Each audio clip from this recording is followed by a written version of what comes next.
Hi, this is Danielle from Community Action. I'm here with Ruth Maxey from Broughton and Brooklands Community Connectors. Hi Ruth, how are you? Hi, I'm fine, thanks. I was just hoping you could tell us a bit more about Brookland and Broughton Community Connectors.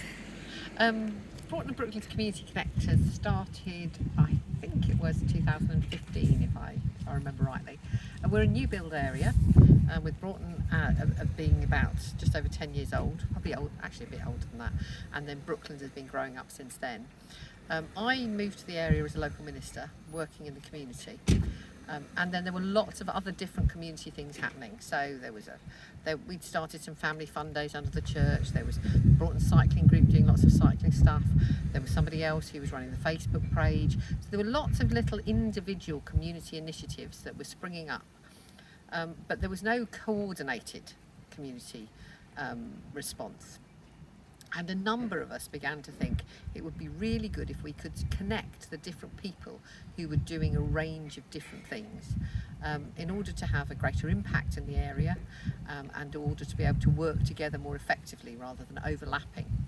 So I, myself and I think it was Hannah Hurling, there were a couple of us who we had an initial meeting by inviting people who we knew who were involved in these different groups and said, do you fancy coming along to a meeting and have a think about how we might be able to work together more effectively in our community? And from that, the idea of calling it Broughton and Brooklands Community Connectors, and you can see I've used the word connection quite a bit because we felt this was about how we connect up all the groups and all the impact that's already happening. That grew and developed, and so some of the things that had already been happening then came under the banner of that, things like the family fun days, big lunch and stuff like that. But we also started to do new things. We did something called Friday night dinners for a while, which was a monthly thing reaching out more for the adult community, and we got a takeaway van and people would come and have some food and then sit and chat together. So the focus has been about bringing the community together in many different ways. It continues to grow and develop. We are looking at new things in the future. We've done things like we did a festival a number of years ago as well, and we've tried to do an awards evening over the last few years, which then acknowledges the different people who are doing stuff in our community, some who aren't necessarily particularly connected to the connectors, and that doesn't matter.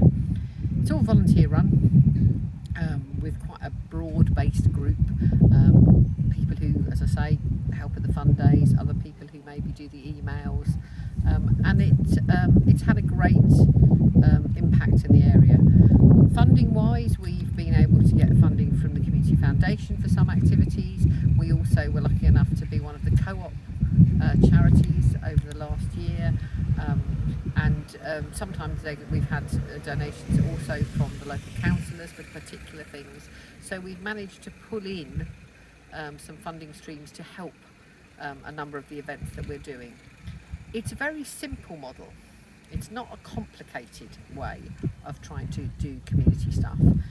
And it begins by connecting with the people you already know who are doing things and sitting down and having the conversation and saying, how can we work more effectively together?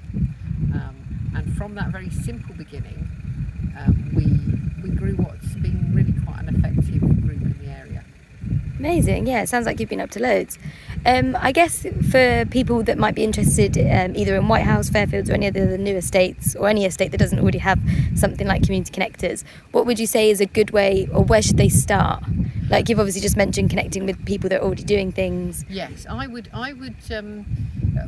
start by connecting with people who are already doing things. So contact them directly.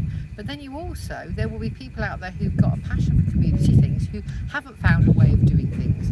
And so finding means either through social media like Facebook or other ways of spreading the word.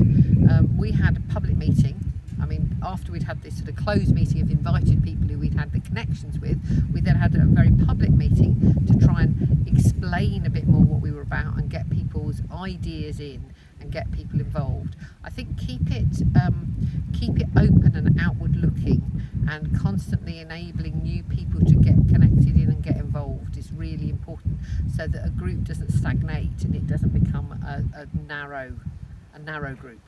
Okay, brilliant. And then I think just finally, what would you say the impact has been? Like, why would you encourage others to do something like this?